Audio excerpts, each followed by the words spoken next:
Here in the Sunshine State, and we're in the big ship, and fittingly, everyone here ready to do battle as Tampa Bay gets ready to match up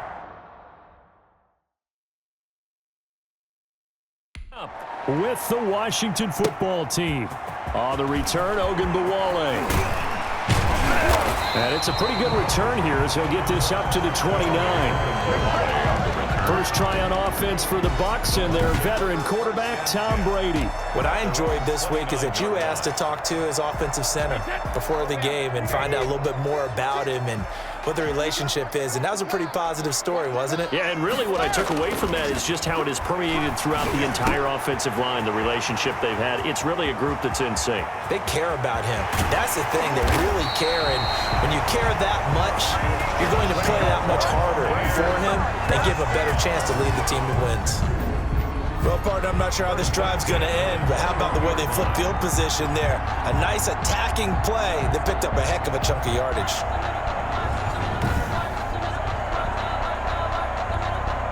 So barely time to catch our breath. Here's 1st and 10 just outside the red zone. To throw, it's Brady. He'll set up the screen to McCoy.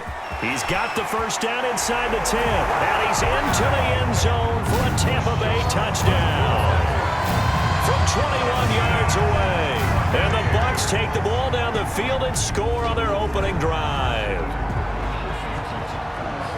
Well, if they didn't get the wake-up call before the game, they got it right now. 2 plays already in the end zone. I think of it in boxing terms because whether it's a big shot with your first one or a probing one, a little bit of a jab, the second one was the payoff. That was the big one that landed. 1-2, end zone. Matt Gay on for the extra point.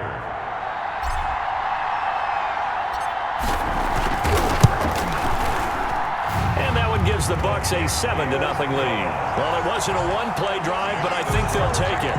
The scoring summary, 2 plays and into the end zone. Now Pinion with the kickoff honors following the touchdown. Steven Sims now on the return. And he'll be tackled just shy of the 25. Steven Sims on the return. Washington will take over 1st and 10. Haskins in the Washington offense going to come up here 1st and 10 at their own 24.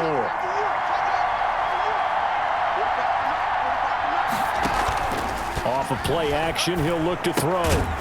Firing quickly here, and that's complete. And he got blown up on that play. Back at the 20. Not what they had in mind there. That's going to go as a loss of 4.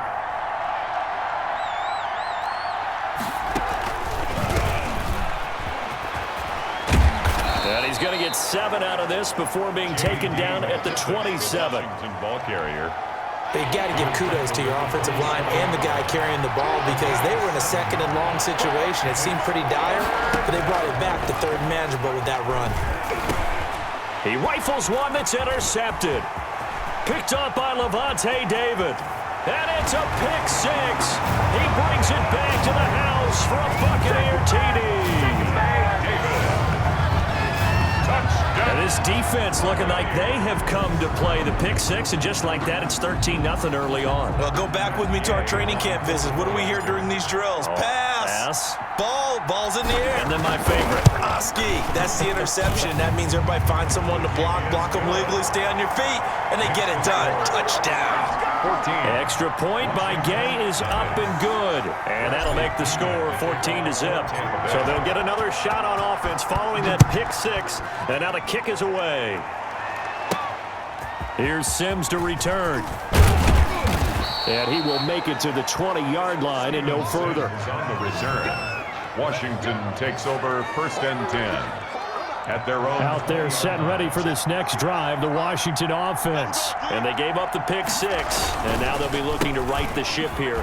Now, as a quarterback, are you a little more cautious this go-around? Adrian Peterson. You should be, just because after what you gave up, but you can't be so cautious as to just really take things in, and now you're not going to play loose enough to give your team a chance to score. But you still have to be careful because those defensive guys, I know the reputation defense guys can't catch. All evidence to the contrary on that last possession, though. No gain on the play that time, and they'll look to convert on what will be a 3rd and 4. Third down. From the gun, it's Haskins. Haskins hit, and he lost the football.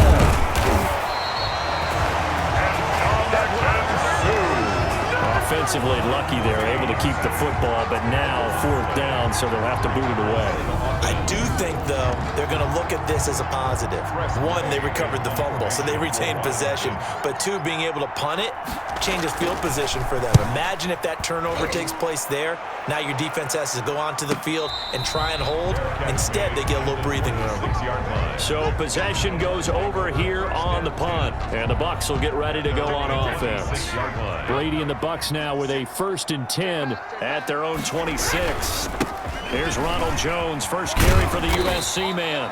And he'll push his way forward to about the 32. The corner, Ronald Darby, comes up to get it. The first down run got 5. Here's 2nd and 5. Shotgun now for Brady. That's complete. It's Chris Godwin.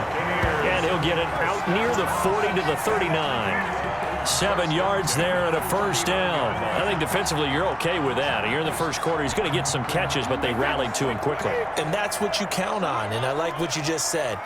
First quarter, can you do it all game long? They catch it, you tackle them, they go down on the spot. Because when you're able to do that, you don't give up big chunks of yardage after the catch. Now you put the offense in a position where every series they have to work hard to pick up first downs, and you tend to stall them out when you do that.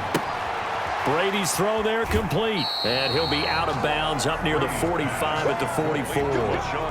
That might feel like a little bit of a lost opportunity there for the offense because the defense brought pressure that time. And sometimes against that, you can get out to your running back, and it could turn into a big gain downfield. But what a nice job they did getting to him quickly and holding him to a short gain.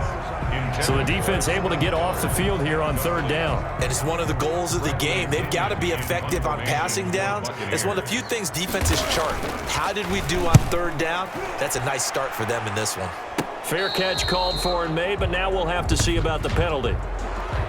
Kick catch interference. Kicking team. That was pretty obvious. He didn't let him catch it. Agreed, and what's hard is you make that long run downfield to try and cover it, but you got to locate the football as well. Now it's AP, Adrian Peterson. It's a 7-yard carry to set them up with a 2nd and 3. When you're down early, how do you get back in the game, maybe establish the run? I think they're trying to do that. Now I'm with you on that one, and what I like about the message is that there's no panic from the head coach. He's already told his offensive coordinator, let's run the football, let's get things settled down a little bit and find our way back into this game. And it's 3rd down. Here's McKisson. And they're going to mark him down short, maybe by about a yard, if that. He needed 2, he got 1, and that's going to leave him with 4th down at a yard. When we talk about defenders, specifically linebackers, keeping their eyes in the right spot. He had that eye down the entire time. And you know that's not easily done because they throw a lot of misdirection at you. They try and fool you and get your eyes in the wrong place. But you're right about that one. He correctly figured that one out and made a really nice play. These kickers now, it's like we take them for granted. Kick